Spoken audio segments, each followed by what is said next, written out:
O Senhor esteja convosco. Evangelho de nosso Senhor Jesus Cristo, segundo São Mateus. Glória a vós, Senhor.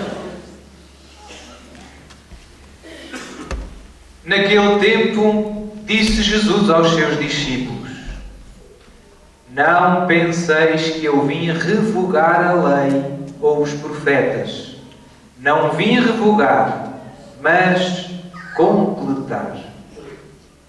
Em verdade vos digo, antes que passem o céu e a terra, não passará da lei a mais pequena letra ou o mais pequeno sinal, sem que tudo se cumpra.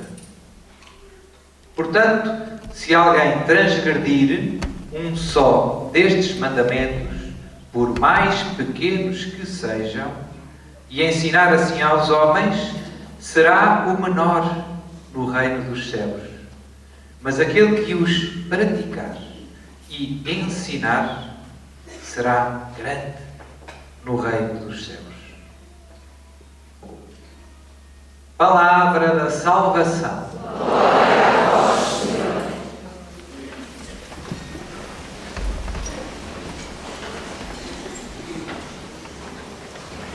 Queridos irmãos, chegamos ao ponto mais alto do nosso dia, que é a Santa Missa. E neste Evangelho que acabamos de escutar, Jesus diz: Não penseis que eu vim revogar a lei aos profetas. Não vim revogar, mas completar. A palavra grega podia-se traduzir com levar ao pleno cumprimento. E o tempo da Quaresma é um tempo em que nós dedicamos mais tempo a meditar na lei de Deus, na lei santa de Deus, que é o caminho para a felicidade, que é o caminho para a vida. Jesus, quando fala da lei, a que é que se refere exatamente? Sobretudo, refere-se para os judeus a lei de Moisés, dada por Deus, através de Moisés, ao seu povo, está nos primeiros 5 livros da Bíblia. Aquilo que nós chamamos o Pentateuco, vem do nome grego, Penta, 5. Que os judeus chamam a Torá, a lei. E os escribas, que eram os especialistas da lei, no tempo de Jesus, dedicavam-se não só a estudar a lei, mas a ensinar a lei, e contavam os preceitos, os tais preceitos. Nada, se alguém transgredir um só destes mandamentos, por mais pequenos que sejam. Quais mandamentos? Nós podíamos perguntar. Os mandamentos, a lei, os escribas contaram os preceitos e davam 613 preceitos. Era uma floresta de preceitos. Por isso é que às vezes alguns vão ter com Jesus: Bom mestre, qual é o maior mandamento? Porque há tantos. A lei de Moisés tinha tantos preceitos que às vezes uma pessoa nem sabe. E hoje queria meditar convosco no coração desta lei. Qual é o coração da lei? Estes 613 preceitos que Jesus diz que não veio abolir, mas levar a cumprimento. Quais é que são os mais importantes? Os 10 mandamentos. Amar a Deus é o primeiro dos 10 mandamentos, são as duas verdades. Mas destes 613, o amar é o maior, certo? Mas eu não perguntei qual é o maior, quais eram os mais importantes. Os mais importantes são os 10 mandamentos, que encontramos na palavra de Deus, não só num lugar, mas em 2 lugares. No livro do Êxodo, são os 10 mandamentos, e no livro do Deuteronômio, estão outra vez os 10 mandamentos. Aquelas tábuas da lei que Deus deu a Moisés, escritas, diz a palavra, com o dedo de Deus. Que os judeus guardavam aonde? Na Arca da Aliança.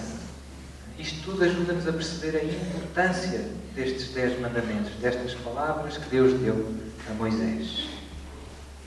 A palavra decálogo significa 10 palavras, 10 mandamentos. E a Arca da Aliança estava onde?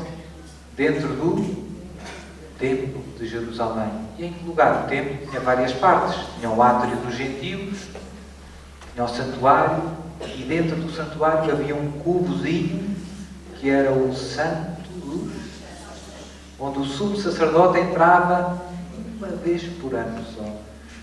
E nesse santo dos santos o que é que havia? A Arca da Aliança. O que é que tinha a Arca da Aliança dentro? As tábuas. E hoje, por incrível que pareça, aquilo que nós antes aprendíamos na catequese, e as catequistas obrigavam-nos a saber de cor, não sei como é que era no vosso tempo, as minhas já não obrigavam muito. Que no fundo, vejam bem, não é? Mesmo do ponto de vista material, estas tábuas da lei estão dentro da arca, a arca mais sagrada do mundo, dentro do templo mais sagrado do mundo, onde Deus disse que ia morar, no Santo dos Santos. Portanto, tudo isto nos deve ajudar a perceber a importância desta lei. Que Jesus diz: eu não vim para revogar, mas para completar.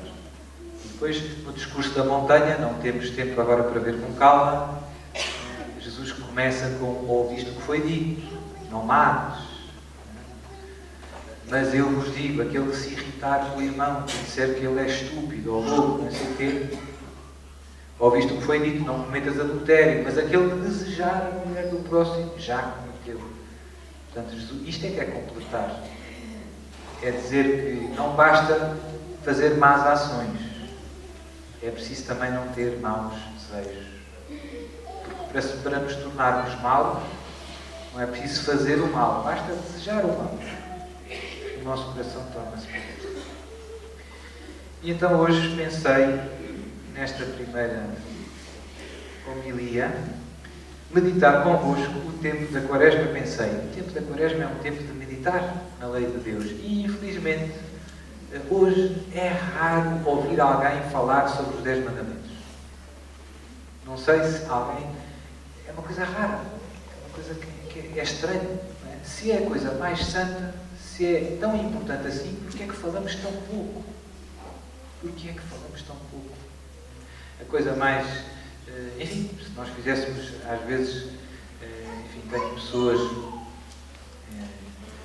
às vezes brinco um bocado, não é para embaraçar as pessoas, mas para as ajudá-las a perceber que, no fundo, sabemos pouco, não é? Sou padre, eu vou, não sei o quê, e eu às vezes brinco. Então, e qual é o quarto mandamento? E as pessoas, eu sou padre, agora não me lembro de cor. Então, e o quinto? E o sexto? Às vezes já nem os mandamentos sabemos.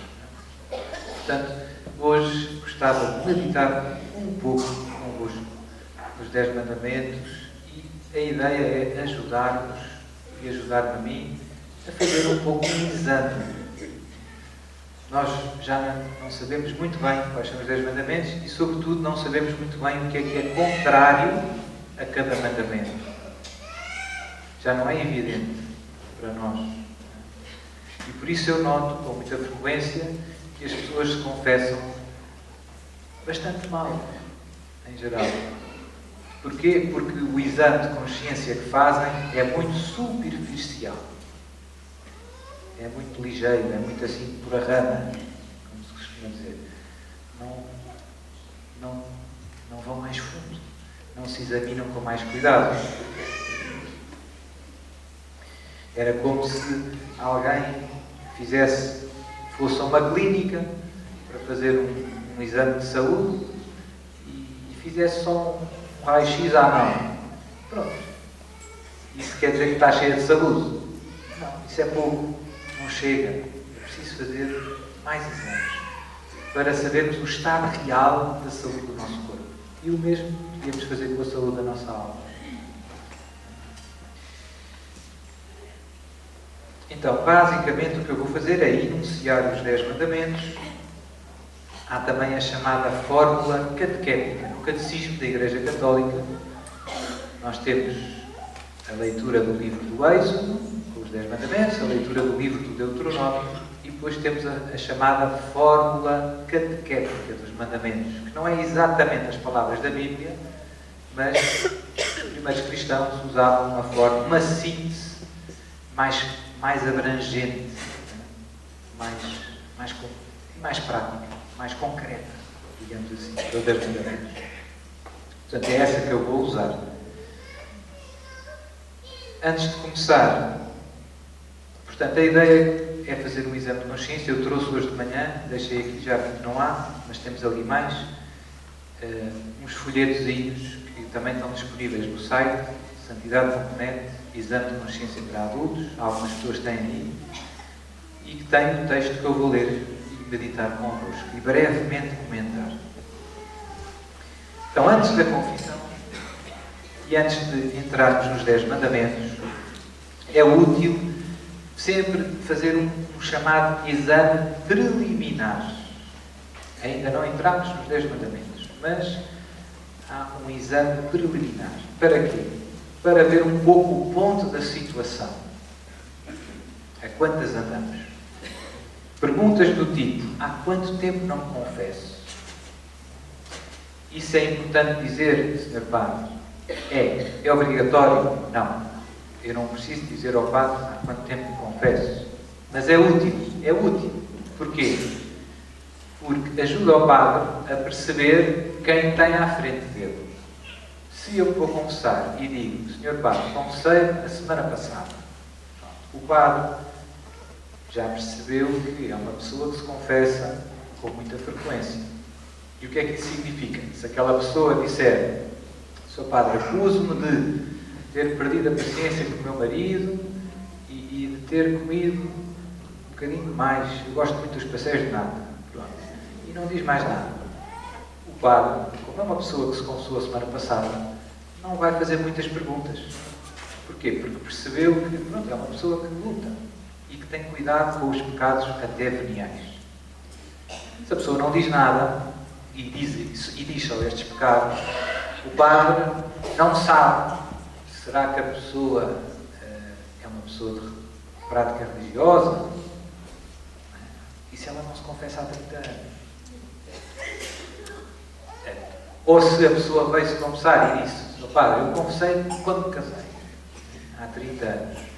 E às vezes perco um bocadinho a paciência com o meu marido e respondo lá uma visita. E de resto está tudo bem. Há 30 anos que não te confessas, só aconteceu isso. Então o Padre aí, aquela informação ajuda a perceber: eu tenho que ajudar esta minha irmã a aprofundar no seu exame. E depois começa a perguntar: olha, e à missa ao domingo costuma ir? Isso não gostou muito. O Padre um dia deu uma resposta torta e tal, deixei de ir à missa. Então, está bem, a gente depois começa a escavar e encontra, e foi algo má, tive mal de saúde e tal, e havia uma vizinha que disse: olha, vai lá àquele senhor que ele tem lá umas rezas boas e tal. A gente começa, o Padre começa, e afinal, e portanto só isto dizer: confessei-me há uma semana, ou quando me casei, ou há um mês, ajuda muito, facilita a vida ao Padre. E também à própria pessoa, porque assim também não se prolonga, não se complica, porque senão fica um ponto de interrogação no ar: quem é que eu tenho à frente? Portanto, interessa ajudar o Padre, o confessor, a perceber que sou uma pessoa de prática religiosa, que me confesso frequentemente. Ou não. Há algumas pessoas que até pedem: Sr. Padre, ajude-me a confessar. Eu não sei confessar muito bem. Senhor, ajude-me. Mas isso também ajuda o Padre a perceber: pronto, é uma pessoa que tem dificuldades. Escondi conscientemente algum pecado grave em alguma confissão precedente. E, infelizmente, como já vimos hoje até nos testemunhos que tivemos, às vezes as pessoas até se confessam, mas não confessam todos os pecados graves que cometeram. As pessoas às vezes até se confessam, mas não confessam todos os pecados graves que cometeram. E isso é uma chatice. Porquê? Porque se uma pessoa faz isso conscientemente, comete mais um pecado, que é o sacrilégio, abusar do sacramento. E porquê é que nós não confessamos todos os pecados graves? O motivo mais frequente é por conscientemente. Né? Às vezes é por isso, a pessoa não se lembra. Então aí não há culpa da nossa parte. Eu estou a falar quando a gente se lembra e não quer confessar. Eu fiz isto, fiz um aborto, ou traí a minha mulher, ou masturbei, ou andei a ver pornografia e não quero confessar isso. Qual é o caso mais frequente? É vergonha. Eu não quero confessar isso.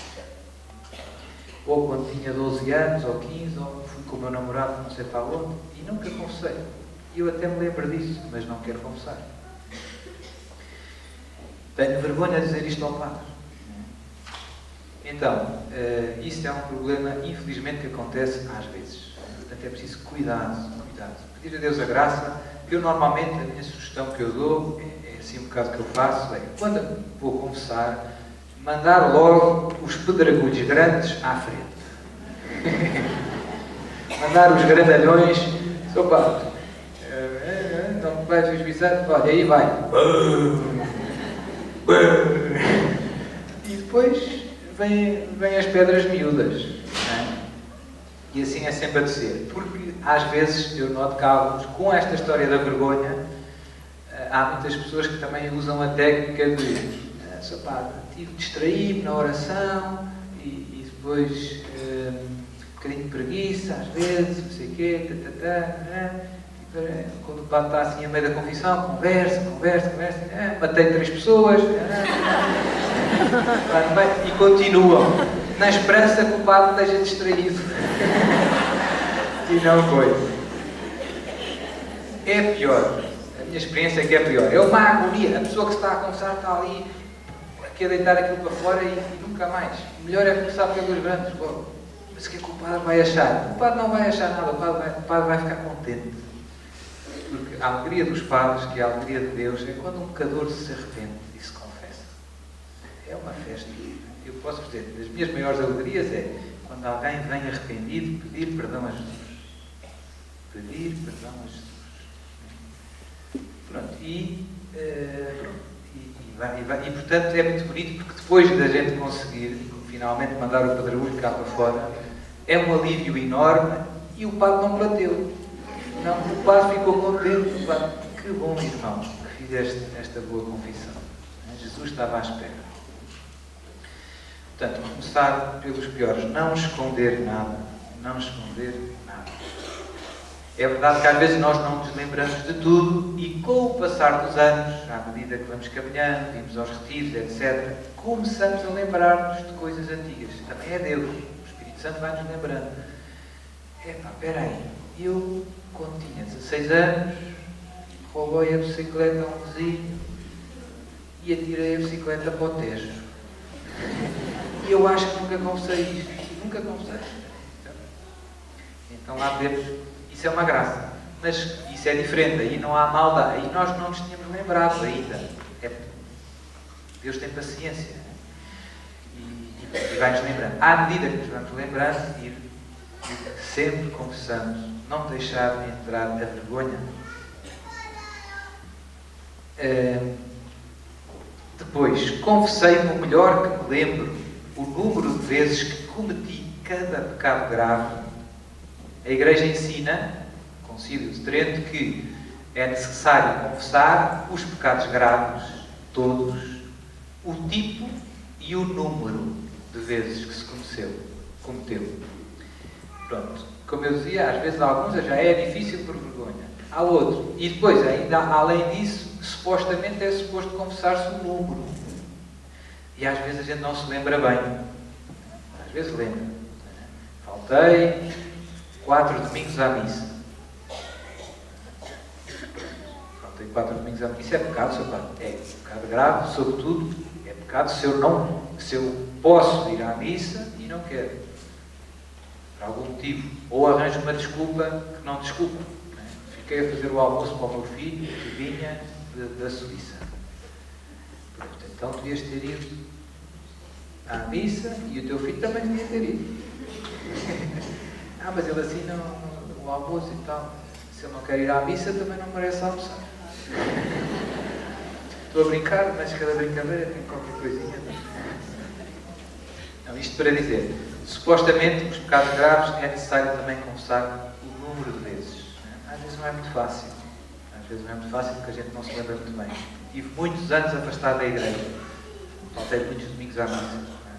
Então digo o melhor que posso. Sr. Padre, olha, não sei bem, mas tive pai uns 6 anos que não fui à missa. Pronto. É o melhor que eu consigo. Mas é importante, porque às vezes poucas pessoas se preocupam com confessar o número de vezes que cometeram o pecado grave. Tudo isto dificulta a vida ao confessor, porque quando as pessoas confessam-se mal, o padre às vezes tem que fazer umas perguntas e é sempre desagradável para o padre. Parece que é curioso, parece que se quer meter. Não é isso. Quer ajudar a pessoa a confessar-se bem. Ajudar a pessoa a confessar-se bem. Não se quer ter, não quer curiosidade nenhuma. Mas sabe que a Igreja disse que é obrigatório confessar o tipo e o número. Confessei com clareza os pecados que cometi ou fui demasiado genérico? Há muitas pessoas que, infelizmente, dizem coisas que confundem mais do que ajudam. Senhor Padre, fiz más ações. E o que é que isso significa? Significa que mataste, que roubaste? O que é que isso significa? Más ações é tudo. É preciso ser concreto. Más ações foi deitei a língua de fora à minha vizinha. Pronto. Roubei um Kit Kat na bomba de gasolina. Pronto. São más ações. Ser concreto. Não ser genérico. Às vezes as pessoas fazem isso. Más ações, Sr. Padre, coisas que eu ouço. Sr. Padre, fiz más maldades. Fiz maldades, mas maldades é tudo, não é? Sr. Padre, tive maus pensamentos. Isso também pode ser muita coisa. Pode ser pensamentos de raiva, de ódio, de vingança. Ou pode ser juízos temerários. São bocados diferentes. Não é? Ou de maus desejos, não é? De adultério, coisas assim. São bocados diferentes. Não são bocados iguais. Portanto, ter cuidado, não ser demasiado, ser concreto. Chamar, como é que se costuma dizer, o boi pelo nome, não é? Pronto. Ser direto. Há pessoas que ficam ali a enrolar, desembucha.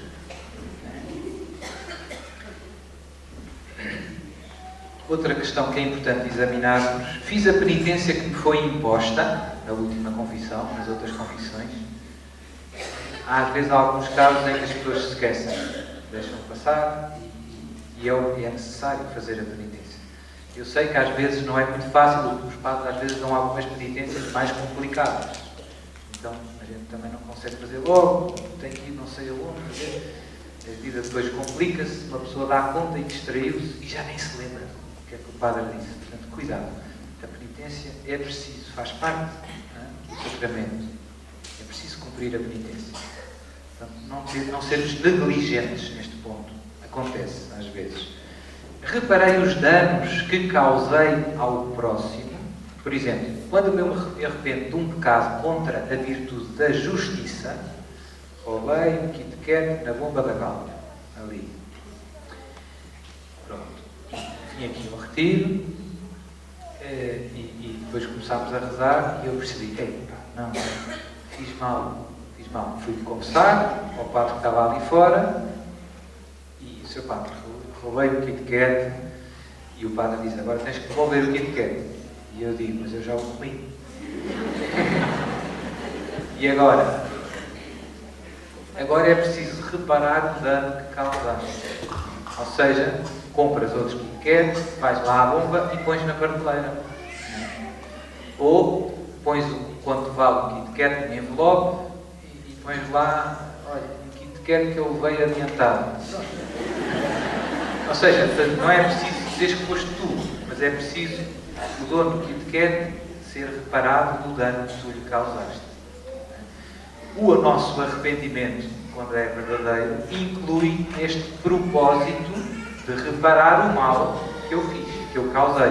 Se eu estou arrependido de ter roubado o Kit Kat, então tenho que... Às vezes falha este propósito. Se falhar este propósito, é sinal que o nosso arrependimento não é sincero. Eu já contei muitas vezes aquela história do senhor que se foi confessar. Eu estou lá no norte e faz frio, não é? Como aqui em Lisboa, faz frio que se farta e as pessoas aquecem-se à lareira, não é? E às vezes não há muita lã, então houve um senhor que se foi confessar, o senhor padre: ó senhor padre, olha, eu roubei 2 molhos de lenha ao meu vizinho. E o senhor padre lá diz: isso não se faz, isso é uma maldade e tal. Pronto, já lhe deu uma penitência e quando ele se ia levantar e ir embora, ele disse: ó senhor padre, ponha aí 3 molhos. Eu agora, de caminho para casa, ainda vou buscar mais um.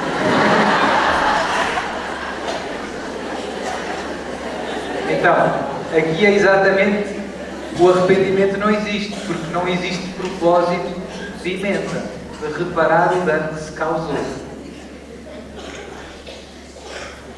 Então é preciso cuidado com isto, porque a gente ri-se, mas às vezes acontece connosco, às vezes há coisinhas que fazemos.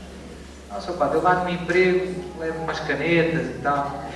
As pessoas não me consideram, eu dou mais do que qualquer dia, trabalho mais. As canetas são tuas? Não. Então, mas não é muito. Pois não, é uma pequena injustiça. Mas quem é fiel no povo, é fiel. Quem é injusto no povo, uma pequena injustiça é um pequeno pecado. Mas não está certo. Se as canetas não são tuas, mas o meu patrão no outro dia disse: quem quiser pode levar canetas. Aí é diferente. Aí é diferente. Se o patrão, se o dono das canetas quer que vocês levem, não há injustiça. A injustiça está quando o dono não gosta. Não gosta. Eu levei lá uns rolinhos de papel higiênico. Eles têm muitos, seu padre. Não são teus. Não são teus. Mas isto ninguém prejudica em nada. Eles têm muito dinheiro. Não são teus. Pronto, portanto, temos que ter cuidado e reparar o dano que fizemos. Comunguei em pecado mortal. Então, para comungarmos dignamente, é preciso não estar na graça de Deus. Portanto, viver os mandamentos da lei de Deus. Se tivermos pecados veniais, podemos comungar? Sim, podemos. Se tivermos pecados mortais, podemos comungar? Não. Só depois da confissão sacramental. Mas eu confesso-me depois. Não. Só depois da confissão sacramental. É o que a Igreja ensina. E por isso é que é bom termos. Então, e como é que eu sei se este pecado se o Kit Kat é mortal ou não é mortal? Roubar um Kit Kat na bomba é pecado mortal? Não. É venial. Ainda bem. Pronto. Não é inferno, é purgatório. Mas como é que eu sei onde é que está? Basicamente, o que me dá, o que são faltas graves, são os 10 mandamentos. Os 10 mandamentos mostram quais é que são as coisas graves. Se eu depois quiser aprofundar o tema, pego em quê? Catecismo da Igreja Católica. Lá explica os 10 mandamentos e para cada mandamento tem vários pecados contra o mandamento e diz, nos casos, que isto é matéria grave. Quando o Catecismo diz que é matéria grave, aqui deve-se acender uma luzinha que diz: cuidado! Isto significa que se eu conscientemente e voluntariamente fizer uma coisa que é matéria grave, pecado mortal. Para haver um pecado mortal é preciso 3 condições: ser matéria grave, haver consciência da minha parte, que é matéria grave, e consentimento e liberdade. Eu sei que é grave e quero fazer. Certo? Há coisas que atenuam. Às vezes eu sei que é grave, mas não quero fazer. Porque alguém me apontou uma pistola à cabeça. Quer dizer, eu quero um bocado, eu não fazia, levava um tiro. Mas é uma liberdade, é um consentimento que não é pleno. Certo? Se alguém me apontasse uma pistola e dissesse: vais roubar o que quer ou levas um tiro? Eu não devia roubar, devia levar um tiro para o céu. Mas tive medo, fui roubar. O pecado, não é mortal. Mas pronto, vamos pôr um Ferrari. Vais roubar um Ferrari, que já é grave, não é? Vais roubar o Ferrari, senão levas um tiro. Eu roubei o Ferrari. É pecado mortal. Se eu não tivesse a pistola apontada à cabeça, seria, porque eu queria roubar o Ferrari. Agora, com a pistola apontada à cabeça, eu quero e não quero. Não é uma liberdade plena. O medo condiciona a nossa vontade, o nosso consentimento. Pronto, isto é importante para o pecado mortal. O pecado mortal é preciso as três condições: matéria grave, consciência, advertência e liberdade e a voluntariedade, consentimento pleno.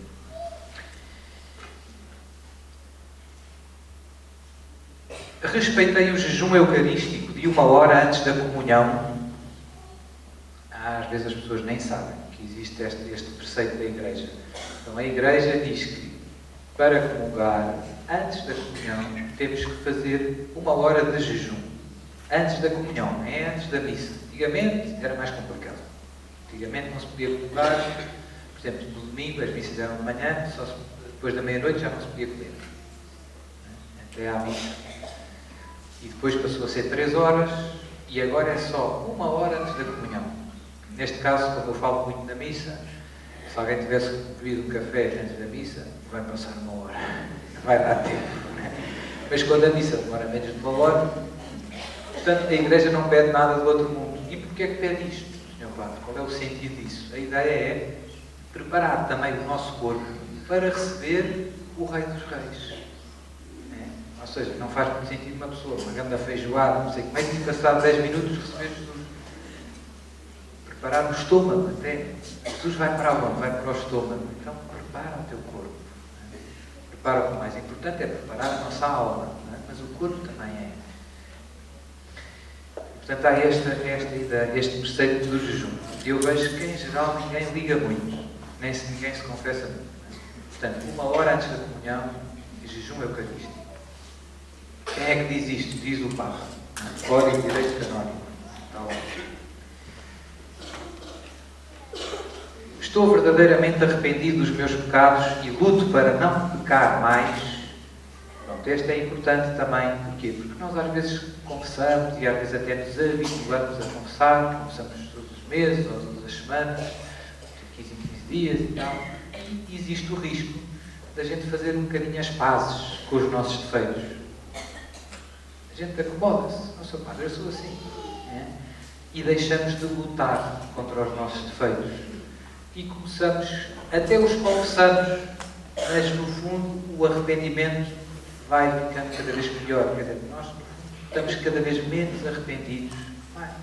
Como eu disse, fizemos as pazes dos nossos defeitos. Pronto, olha, eu sou assim, paciência. Deixa andar. Não. Por isso devemos sempre pedir a Deus a graça de nos arrependermos sinceramente dos nossos pecados. É verdade que há pessoas que desanimam um bocado porque dizem, Sr. Padre, mas eu caio sempre nos mesmos pecados. Pronto, também não há muitos outros. Não é preciso, ainda bem que não colecionas mais. Mas há muita gente que desanima, não é?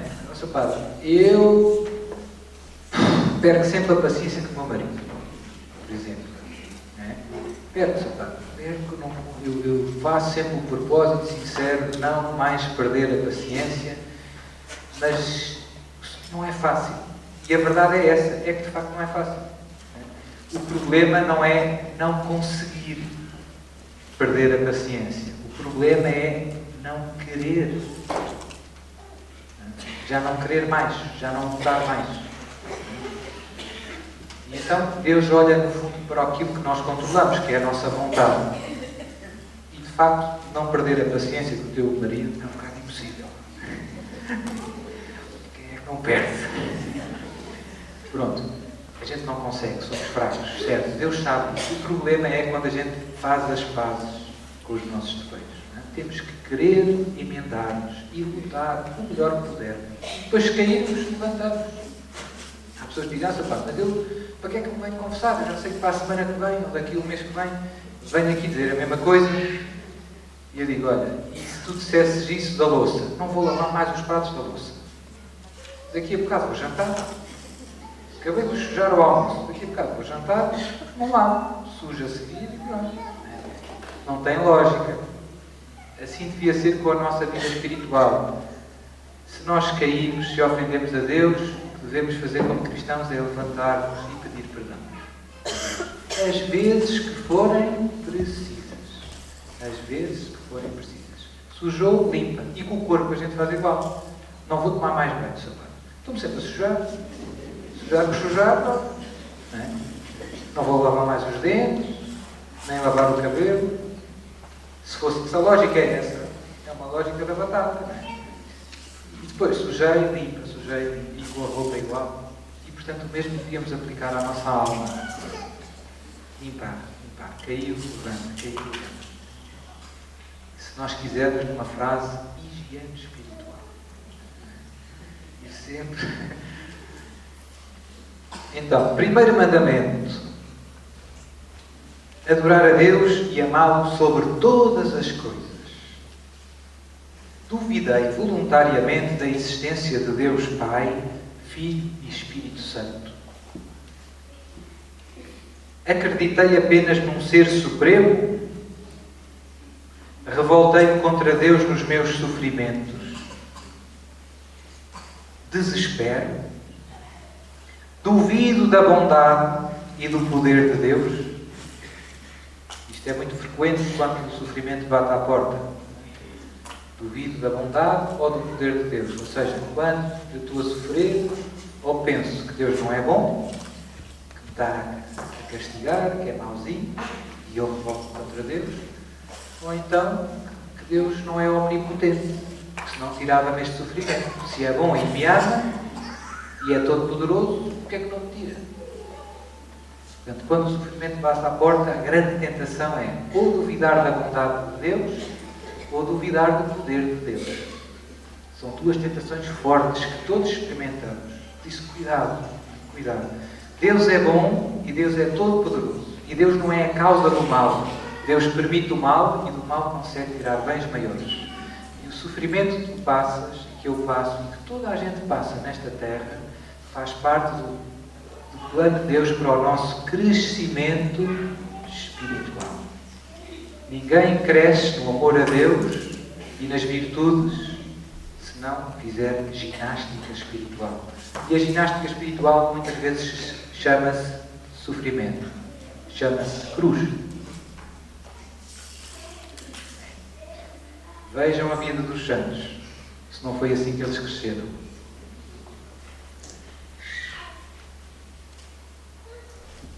Tive ódio a Deus, esperei a vida eterna sem abandonar o pecado. Às vezes há pessoas que acham que o céu está no pecado. Deus é bom, portanto vamos todos para o céu. Esperei a vida eterna sem abandonar o pecado. Esperei a vida eterna confiando apenas no meu esforço. Às vezes há pessoas que acham que merecem um prémio de Deus.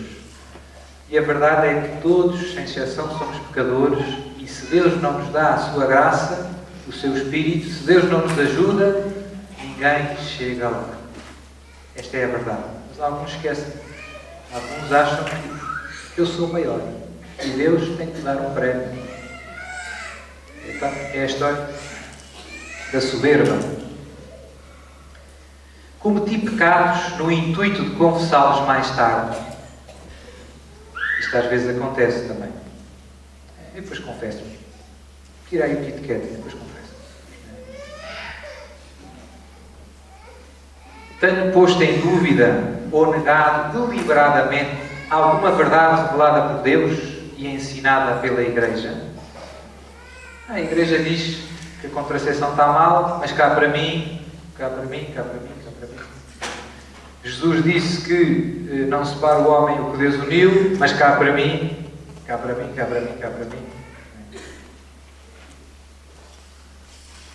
Tenho rezado diariamente com atenção e devoção. Rezo e frequento os sacramentos de má vontade. Leio e medito na palavra de Deus. Procuro esclarecer e formar-me na fé com a ajuda do Catecismo da Igreja Católica. Hoje falámos um bocado disto, nos testemunhos, a importância de nós conhecermos a nossa fé, porque senão vêm as tempestades e nós vamos com o vento. Não sabemos, não é? Não sabemos. Não sei se aqui em Lisboa alguma vez os testemunhas dela tocaram à vossa porta. Lá em Lamega eles andam por lá. Eu vou assim na rua de Batina e eles querem me converter. Olha, desculpe lá.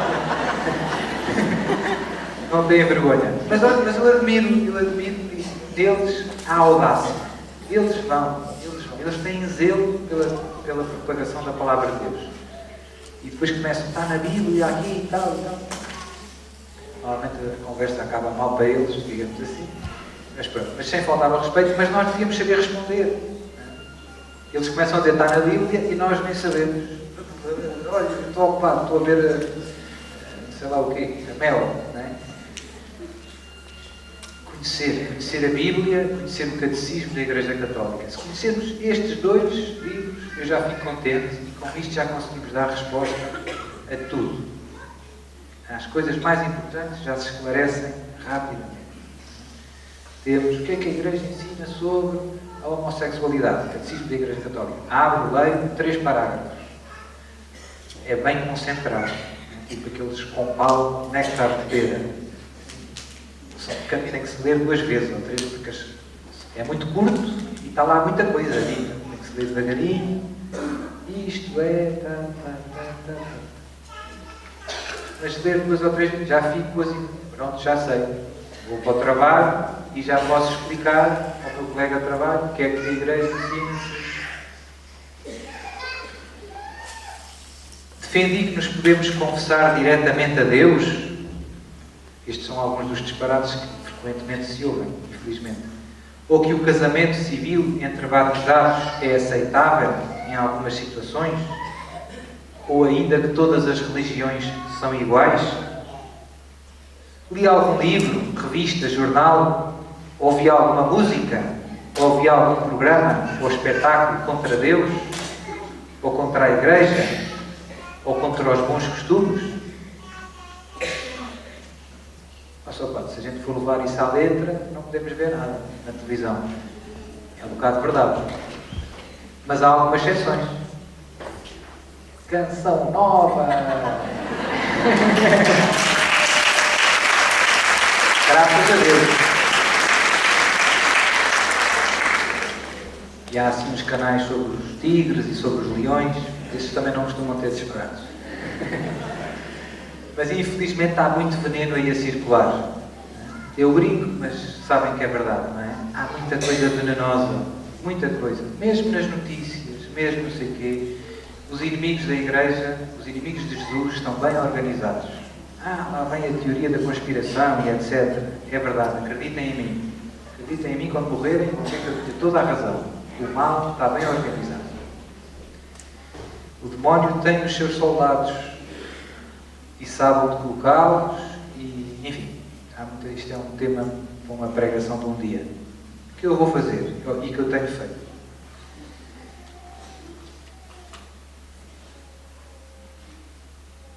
Recebi indignamente algum sacramento, faltei ao respeito às coisas santas, por exemplo, conversando ou brincando dentro da igreja, vindo inocentemente vestido para a igreja, ou omitindo a genuflexão, sempre que passo diante de Jesus sacramentado. Às vezes eu noto que, em geral, as pessoas não se sabem comportar na igreja. Nem têm consciência que vão fazer mal. Mas é um lugar sagrado. E num lugar sagrado eu não posso estar como todo o café. Perna cruzada, não é? Top, não sei o que. Está calor. Pois é, mas isto é um lugar sagrado. Cuidado, não é? Coloquei a minha vontade, as minhas ideias, o dinheiro, o trabalho, os divertimentos, o prazer ou a fama, o poder ou alguma outra coisa criada em primeiro lugar na minha vida. Este, no fundo, se calhar, são os problemas mais espalhados. No fundo, quem não tem Deus, quem não tem Jesus no seu coração, o que é que tem? Tem o dinheiro, ou o prazer, ou a fama, ou a carreira, ou o poder. Em primeiro lugar, na sua vida. O que é que o faz levantar de manhã da cama? Alguma destas coisas.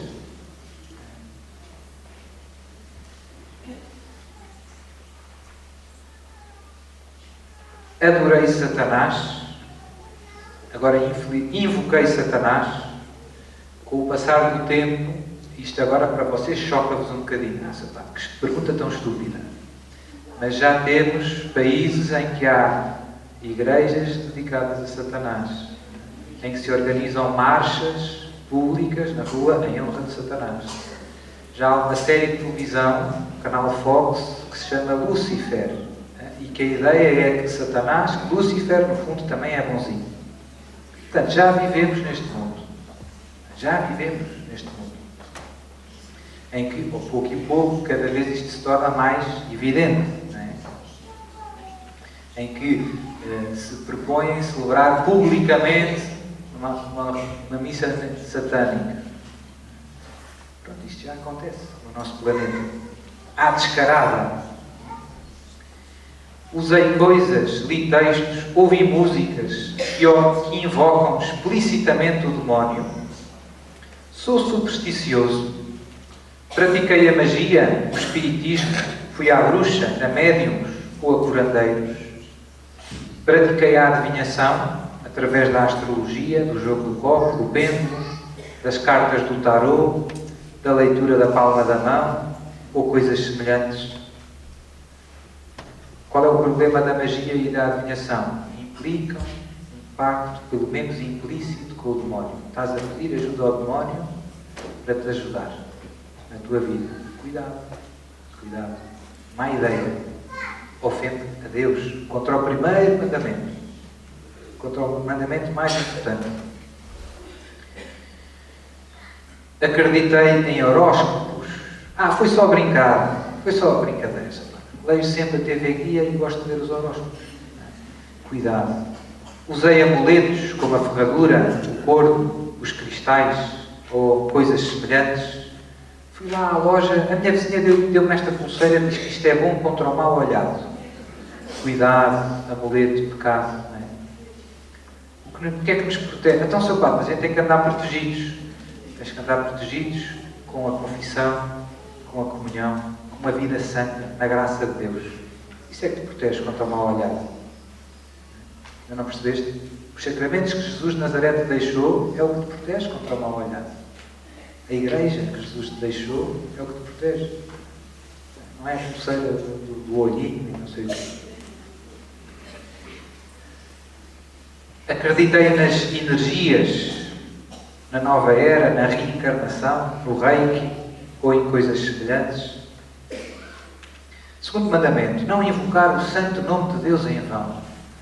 Blasfemei ou falei sem respeito contra Deus, contra os santos ou contra as coisas santas.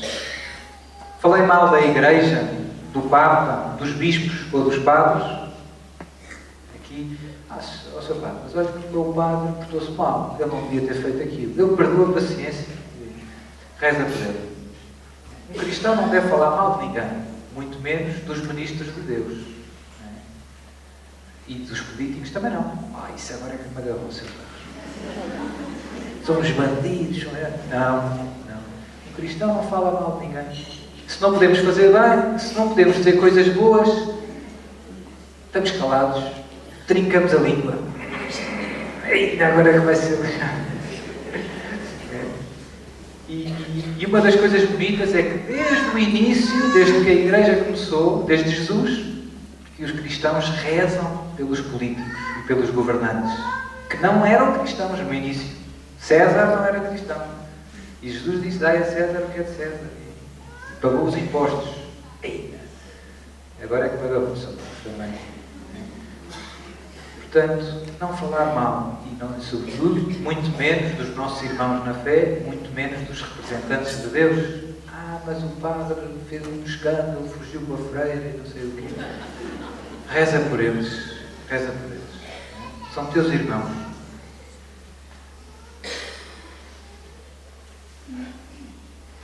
Pronunciei levianamente ou sem respeito o nome de Deus, por exemplo, em anedotas e piadas. Às vezes há piadinhas e anedotas que Deus não gosta, mas que nós achamos, mas não é caso para tanto. Uma piada só, né? Que envolvem Deus ou Nossa Senhora, às vezes brincadeiras com a palavra de Deus. Eu noto que até, às vezes, entre os seminaristas ou os padres, há brincadeiras que não têm graça. Porquê? Porque é uma coisa santa. A palavra de Deus é santa. E Deus é santo. O nome de Deus é santo. Não se brinca com coisas santas. Também não brincas com a tua mãe. Nunca te devia contar uma anedota sobre a tua mãe. Não é? Portanto, cuidado com estas coisas. Jurei, sabendo que era falso o que eu prometia.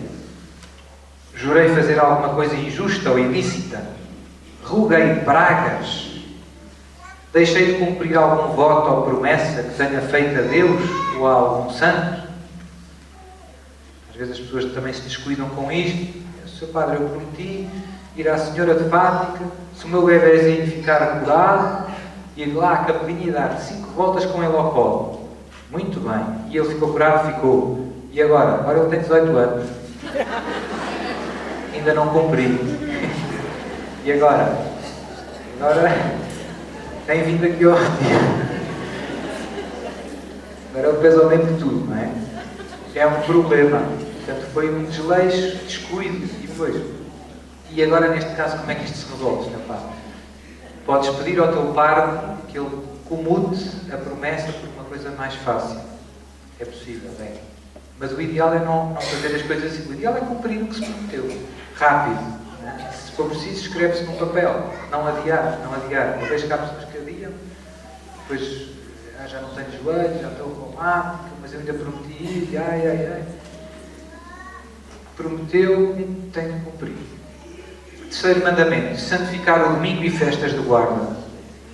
Faltei à missa ao domingo ou em algum dia santo,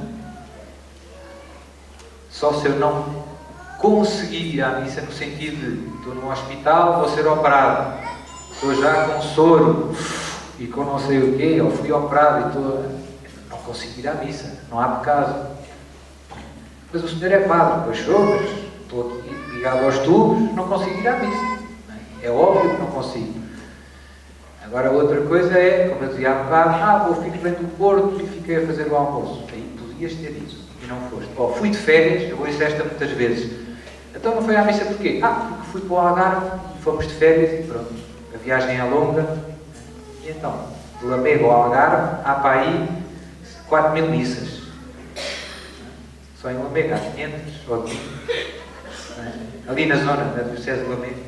Portanto, só não vais à missa se não queres. Se alguém te dissesse, ganhaste o Euromilhões, tens que ir a Leiria buscar o bilhete, não ias? Ia. Seu padre, estou lá, não é? Porquê é que tens menos empenho para receber Jesus na Eucaristia? Agora apanhou-me o seu padre.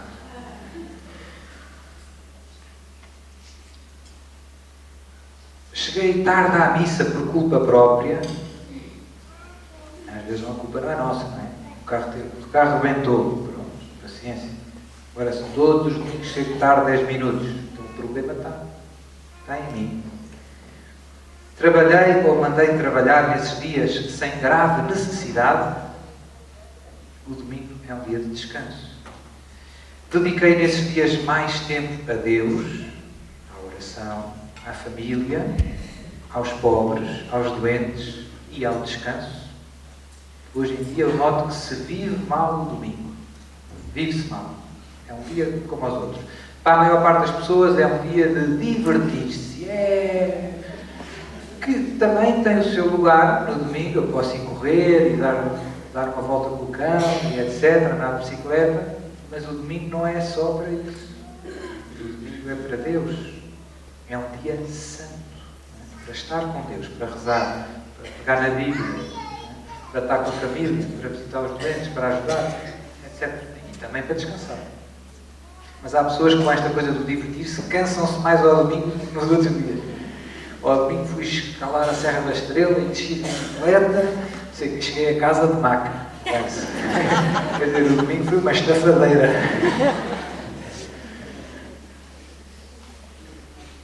Quarto mandamento, honrar pai e mãe e outros legítimos superiores. Obedeci aos meus pais, manifestei-lhes o devido amor e respeito, ajudo-os espiritual e materialmente, entristeci-os, abandonei-os na velhice ou na doença. Isto acontece bastante, é triste. Tenho rezado por eles, zanguei-me com os meus irmãos, maltratei-os, tenho transmitido a fé aos meus filhos, atrasei o seu batismo ou a sua primeira comunhão. Tudo isto aqui porque infelizmente há muita gente que Ele depois logo escolhe, se quiser. Não é? Mas não faz isso com as vacinas. Não é? Nem com o inglês, nem com o karaté sequer. Não é? Desde criança, inglês, computador. E depois as coisas melhores, às vezes duvidamos em dar aos nossos filhos. Então não dás de comer, ele logo escolhe. Se comer é bom. Não é?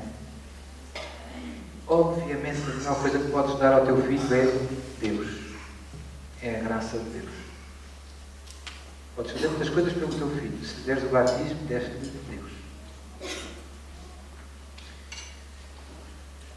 Tenho-me empenhado na sua educação, defendo-os do pecado. Deus vai pedir muitas contas aos pais por não terem defendido os filhos do pecado. Ou seja, as crianças pequeninas hoje, 10 anos, 7 anos, 8 anos, às vezes têm computador no quarto, mel, não sei o quê, e etc. E então bebem muito veneno. A culpa é deles, com 7 anos. A quem é que Deus vai pedir contas? Aos pais. E depois têm 25 e os pais queixam-se. Seu padre, o meu filho está um rebelde, não quer saber nada. Mas quando ele tinha 7, puseste a televisão no quarto, e o computador, não sei o quê. Agora não altura, pois agora é complicado, não é? Dei-lhes maus exemplos, o exemplo vale muito. Não é? Corrigi com firmeza e paciência os seus defeitos. Fui amável com os estranhos e, ao contrário, pouco amável na vida de família. Às vezes somos muito queridos da porta de casa para fora e da porta de casa para dentro. Ui, quem é que nos atura? Discuti com o meu marido, com a minha esposa, evitei repreendê-lo ou discutir diante dos filhos. Isto parece uma coisa pequena, mas as crianças, sobretudo as crianças pequeninas, não sabem medir. Não são grandes, não é? Não são adultos, não sabem medir a gravidade, uma discussão, etc. Então, para eles é muito traumatizante ver o pai e a mãe a discutir. E uma criança de 4 anos, 5 anos, fica muito mal, fica muito ansiosa, fica ferida. Aquilo é mau, é perigoso. Os pais, mas pronto, isto depois, amanhã está tudo bem. Mas tu não tens 4 anos. Portanto, não faças isso à frente dos teus filhos.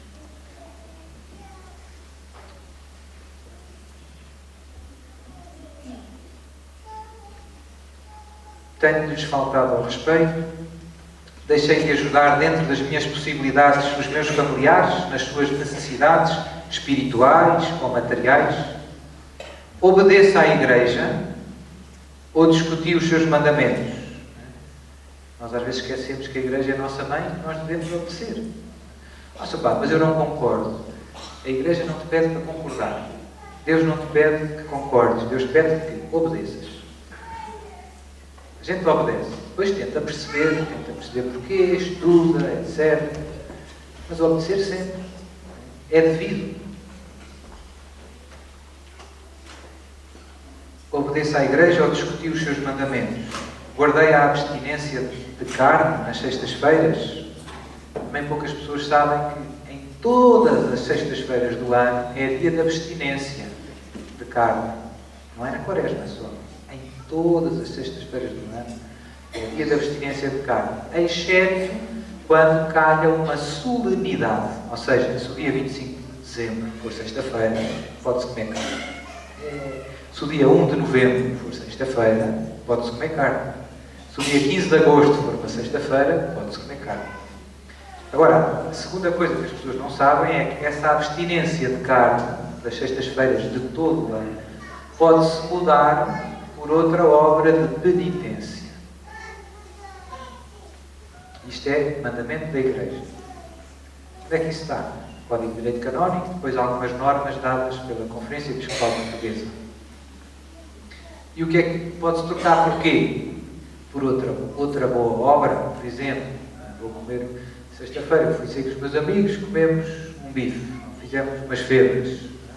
O meu pai matou um porco, tivemos umas febrazinhas. E então, Ricardo, o que é que eu faço? Por exemplo, faço a via sacra, nessa sexta-feira. Ou rezo mais um terço, ou dou uma esmola, ou visito um doente. Mas todas as sextas-feiras do ano são dias de abstinência. Em geral, poucas pessoas vivem este preceito da abstinência das sextas-feiras. Porque não conhecem, porque não sabem bem, porque ninguém faz à nossa volta.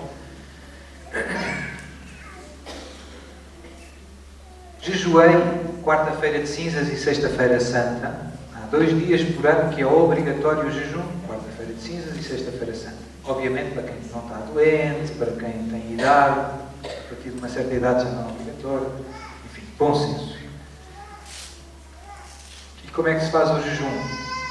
É comer só uma refeição, quer dizer, jejuar é não comer, assim genericamente falando. Mas qual é o máximo que eu posso comer na sexta-feira santa ou na quarta-feira de cinzas? É dia de jejum e abstinência de carne. O máximo que eu posso comer é fazer uma refeição normal, o almoço ou o jantar, e comer qualquer coisa leve à hora das outras refeições. Isso é o máximo. Se eu conseguir fazer mais que isso, ótimo. Se eu fizer isso, ainda é jejum. Ainda é jejum. Confessei pelo menos uma vez por ano, é também um dos preceitos da Igreja. Comunguei pelo menos uma vez por ano pela Páscoa, também é um dos preceitos da Igreja. Tenho contribuído para as necessidades da Igreja segundo as minhas possibilidades. Eu aqui, a gente hoje não vê isto, mas eu às vezes quando passo numa igreja destas antigas, a gente cá em Portugal tem algumas bonitas, não é? Igreja, sei, o Mosteiro da Batalha, não é? Ou Alcobaça. Eu olho para ali e penso, aquela gente era muito pobre e deu o melhor que tinha para Deus. E hoje a gente às vezes entra numa igreja aqui nas nossas paróquias e está as cortinas rasgadas, tudo podre, tudo chove lá dentro, e as pessoas no domingo dão 50 cêntimos. Não é? E portanto, ninguém se preocupa muito com as coisas de Deus. É estranho. Não é? E hoje nós temos muito mais do que tínhamos há 50 anos atrás e há 100 anos atrás. Mas muito mais, nem se compara. Não é? Hoje nós somos ricos a comparar com os nossos bisavós. Ricos. Em quem eles nunca sonharam. Mas somos menos generosos com Deus. É aqui que eu gostava de dizer. Somos mais ricos, mas menos generosos com Deus. Em geral. Pois há exceções, graças a Deus. Mas em geral já não se fazem mosteiros da batalha. Achamos que é demais para Deus. Não é? Obedeci ao Papa, ao meu Bispo, obedeci às justas determinações das autoridades civis, ou seja, também devemos obedecer às leis do Estado, às justas leis. Há leis que não. À lei do aborto não vamos obedecer, como é óbvio, mas às justas leis devemos obedecer. Quinto mandamento, não matar, nem causar outro dano no corpo ou na alma, a si mesmo ou ao próximo. Causei prejuízos ao próximo com palavras ou com obras, desejei-lhe mal, agredi alguém, sou violento, alimentei pensamentos de vingança, manifestei ódio ou rancor a alguém, perdoei de todo o coração as ofensas que recebi, que era o Evangelho de ontem. Deixei de falar ou nego a saudação a alguém. Cheguei a ferir ou a tirar a vida do próximo. Colaborei de algum modo em atos que ocasionassem a morte de um inocente. Pratiquei, aconselhei ou facilitei o crime gravíssimo do aborto. Defendi o aborto em certos casos. Fui gravemente imprudente na condução de veículos motorizados, pondo em risco a minha vida e a dos outros. Deixei-me vencer pela ira. Cometi algum atentado contra a minha vida. Embriaguei-me. Por exemplo, embriagar-se é um bocado grave. Quem não sabia, fica a saber. Porque implica a perda do uso de consciência, o uso de razão. Despersonaliza a pessoa. Ou, levado pela gula, comi mais do que devia. Gula normalmente é um bocado genial. Ora, isto é uma boa notícia, Sr. Padre. Um bocado genial é sempre um bocado. Tomei drogas, um bocado mortal também.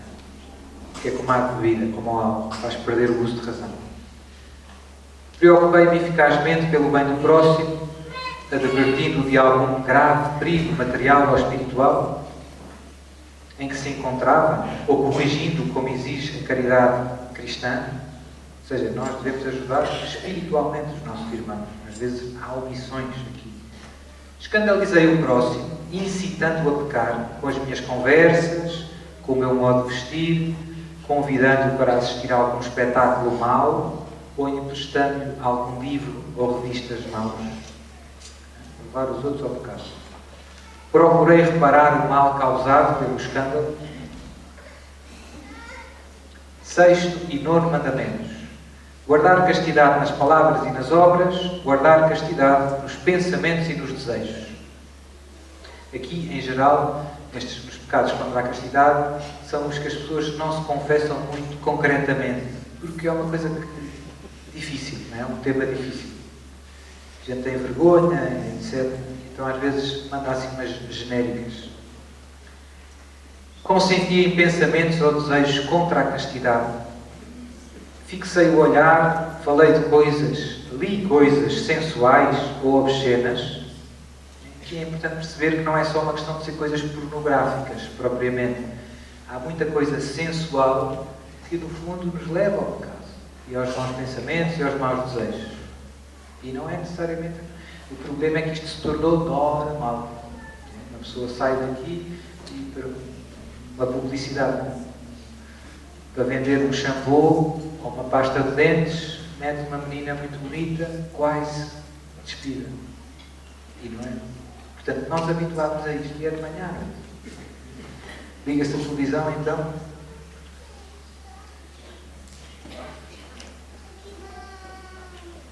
Vi pornografia, também é grave.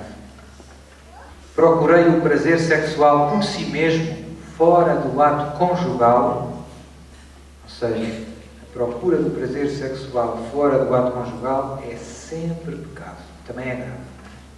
Pecado grave. Tive liberdades no namoro. O que é que isso significa, Sr. Padre? Vocês percebemos muito bem, todos. Há coisas no namoro que são demais. Faltas de respeito, mãos aqui, mãos ali. Cuidado. Mas nós não fomos para nada. Foi até ao fim.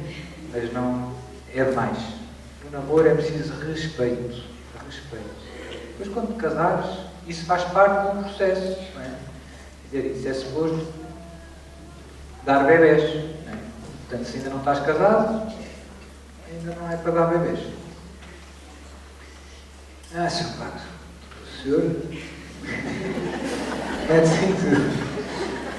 Isto é para nos ajudar a fazer boas confissões. Hoje, infelizmente, vivem, em geral, os jovens vivem mal o namoro. E por isso também depois há tantos problemas no casamento. Porquê? Porque o namorado que não se controla e a namorada que não se controla, depois no casamento não se vai controlar também. E depois, passados 30 anos, ele já se cansou dela. E tem uma vizinha que tem menos 15 anos. E como nunca se controlou até aos 50 anos, não se vai começar a controlar aos 50. Portanto, isto tem muitas consequências na nossa vida. Muitas. E por isso muitos casamentos rebentam porque não há virtude da castidade. Não há autodomínio. Não há autodomínio. Porque sempre valeu tudo. E depois, bum, lá vai aquilo tudo ao ar. Ou muitas esposas se queixam, seu pai, o meu marido vê a pornografia. Pois, mas se calhar no namoro também tu não o ajudaste. E devias ter ajudado. Não é? Portanto, as coisas vêm de trás. Respeitei o corpo da minha namorada, do meu namorado. Pequei contra a castidade por atos, sozinho, masturbação, ou acompanhado, adultério, fornicação, com pessoas do mesmo sexo. Havia alguma circunstância de parentesco, matrimónio, consagração a Deus ou menoridade que tornassem aquele ato mais grave? Ou seja, se fornicação, ou seja, relação sexual fora do matrimónio, já ninguém sabe o que é que esta palavra quer dizer. Se for com uma pessoa, se for com uma freira, é mais grave. Se for com uma criança, é mais grave. Se for com uma mulher casada, é mais grave. E portanto, essas circunstâncias também devemos confessá-las. Também é necessário confessá-las. Porque até muda o tipo do pecado. O pecado tem outro nome, tecnicamente. Vivo maritalmente com alguém com a qual não estou casado pela Igreja. Agora tivemos um ano a discutir sobre isto. Vivo maritalmente, ou seja, estou a viver com alguém com a qual não estou casado pela Igreja. Isso é pecado grave? É. Assisti a espetáculos ou conversas que me colocam numa situação próxima de pecado. Ou seja, há ali companhias, há assim umas conversas que não ajudam. A gente vê-se. Aquela está-se a fazer a ti e tal. Então corta com o mal por a raiz, enquanto podes. Porque senão, quem brinca com o fogo, queima-se.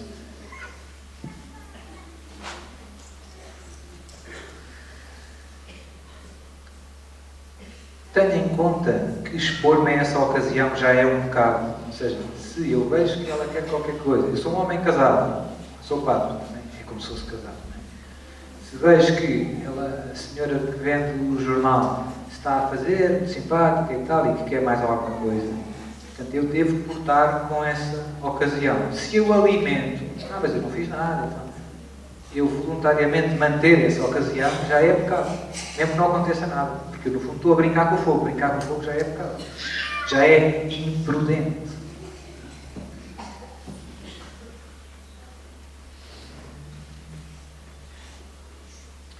Antes de assistir a um espetáculo ou de ler um livro ou revista, procure informar-me sobre a sua classificação moral para evitar uma ocasião de pecado ou perigo de deformação de consciência.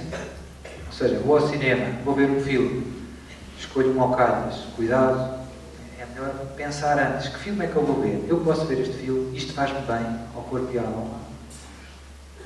Isso é prudente, ser prudente. Usei o matrimónio indevidamente, procurando prazer sexual fora do ato conjugal. Pronto, isto também acontece, infelizmente. Neguei ao meu cônjuge os seus direitos. Tive a intenção de tornar o ato conjugal voluntariamente infecundo. É a história da contracepção. Pratiquei a contracepção, grave, tomando a pílula, usando o preservativo ou o dispositivo intrauterino, laqueando as trompas, interrompendo o ato conjugal para evitar os filhos. Aconselhei ou defendi a contracepção. Usei o matrimónio somente naqueles dias em que julgo que não pode haver descendência, sem motivo grave. E atuo deste modo sem razões graves. Faltei à fidelidade conjugal por pensamentos e ações.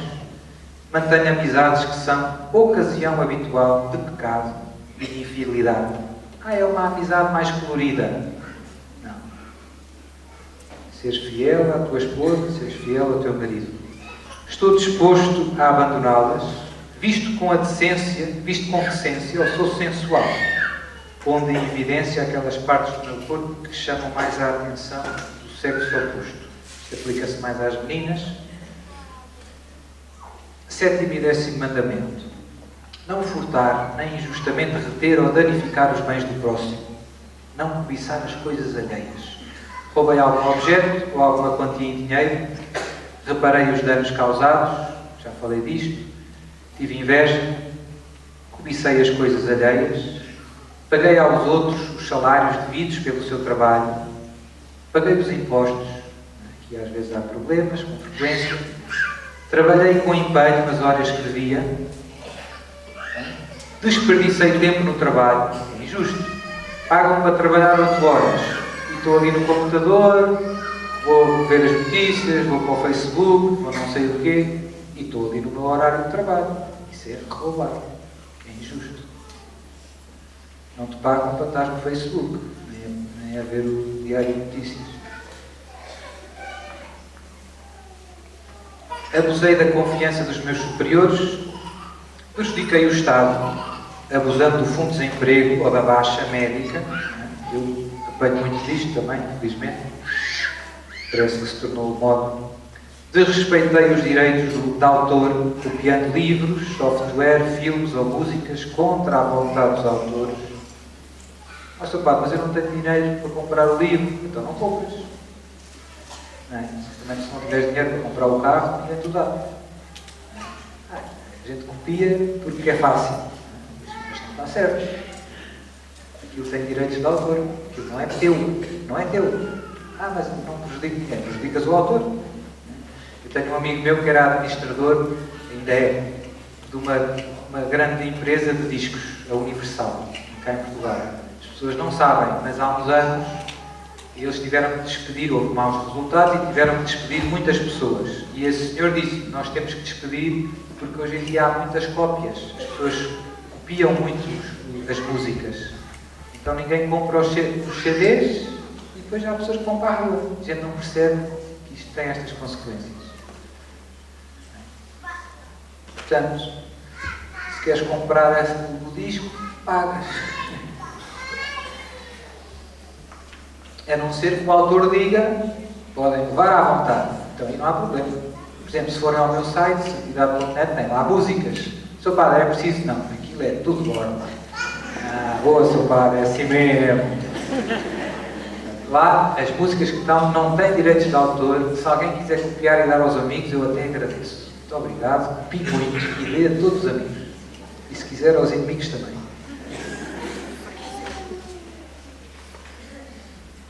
Devolvi ao dono as coisas emprestadas ou achadas. Aproveitei-me injustamente da desgraça alheia, cobrando, por exemplo, juros excessivos.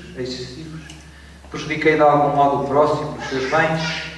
Enganei o próximo, cobrando mais do valor justo, combinado, ou alterando a quantidade ou a qualidade dos bens e serviços. Reparei o prejuízo causado. Tolerei abusos ou injustiças que tinham a obrigação de impedir. Fiz a exceção de pessoas, manifestei favoritismos. Gastei mais do que permitiam as minhas possibilidades. Desperdicei dinheiro no jogo ou noutras futilidades. Tratei mal os meus bens. Isto também é importante. Às vezes as pessoas tratam um bocado com desprezo as coisas, não tratam o carro, aqui é tudo partido. Deus não quer isso. Deus não quer isso. Deus deu-te esse carro, trata-o com estima. Estima os dons de Deus. As coisas não é para tratar os pontapés. Aceitei com sentido cristão a carência de coisas necessárias. Às vezes não temos, Deus seja louvado. Às vezes temos muito, Deus seja louvado. 8º mandamento, e com isto terminamos. É uma boa notícia, Sr. Padre. Não levantar falsos testemunhos, nem de qualquer modo faltar à verdade ou difamar o próximo. Cuidado com a língua. Disse mentiras, não foi para fazer mal a ninguém, Sr. Padre. Não, mentir. Seja o vosso falar, sim, sim, não, não. Reparei os prejuízos causados. Minto habitualmente com a desculpa de se tratar de coisas de pouca importância. Fiz falsos juízos. Às vezes nós, desapareceu não sei o quê, não é? Desapareceu o queijo do frigorífico. Já sei quem foi. Foi a tua irmã. E se calhar não foi. Não a viste. Não é? Mas estão aqui a marca dos dentes dela. Se tivermos provas, não é temerário o juízo. Mas se não sabemos, estamos a acusar injustamente. Copiei nos exames. Oh, Sr. Padre! Usei cábulas. Revelei sem motivo justo defeitos graves alheios que, embora reais, não são conhecidos. Ou seja, eu sei que o meu patrão anda a fazer não sei o quê, que não deve. Anda a roubar aos impostos, ou anda a enganar a mulher, e vou para o café contar isso. Isso é grave. Não devo fazer difamar. Mas é verdade. Mas tu não tens direito de tirar o bom nome a ninguém. Nem tu. O que é cristão é rezar por ele e falar com ele. Mas ele isso não tem coragem. Então vem ao retiro e pede o Espírito Santo, que é isso que Deus quer que tu faças. Rezes por ele e fales com ele, mas que não fales mal dele nas costas. Caluniei, atribuindo defeitos ao próximo que não eram verdadeiros. A gente às vezes exagera nos defeitos dos outros. Já reparei os males causados, disse mal dos outros, baseando-me apenas nos boatos. Fui ao cabeleireiro, ouvi uma conversa, para casa, depois fui às compras, fui ao mercado. Já corre aí que não sei o quê. E às vezes é tudo mentira. Colaborei na calúnia, na difamação ou na murmuração. Semeei discórdias e inimizades com as minhas palavras. Exagerei os defeitos do próximo. Gosto de ouvir falar mal do próximo. Estou sempre a criticar. Há pessoas que só torna-se um hábito. Só quando abrem a boca é para falar mal. Falar mal do Estado, falar mal do quê, falar mal do vizinho, falar mal do marido, falar mal do... Estou sempre a lamentar. E pronto, e com isto terminamos este caminho de exame dos 10 mandamentos. Quem quiser ler em casa, a gente tem folhetos, também está no site Santidade.net. Eu li o exame de consciência para nos ajudar a fazer um exame mais profundo. E aquelas pessoas que às vezes vão começar a dizer: eu sou padre, eu não mato nem roubo, não tenho pecados. Depois desta conversa, já não dizem isso. Não é? Portanto, afinal, não é fácil. Pronto. Mas o tempo da Quaresma é exatamente para isto, para nos arrependermos dos nossos pecados e recomeçarmos de novo e ressuscitarmos, sobretudo através de uma boa confissão. Seja louvado nosso Senhor Jesus Cristo.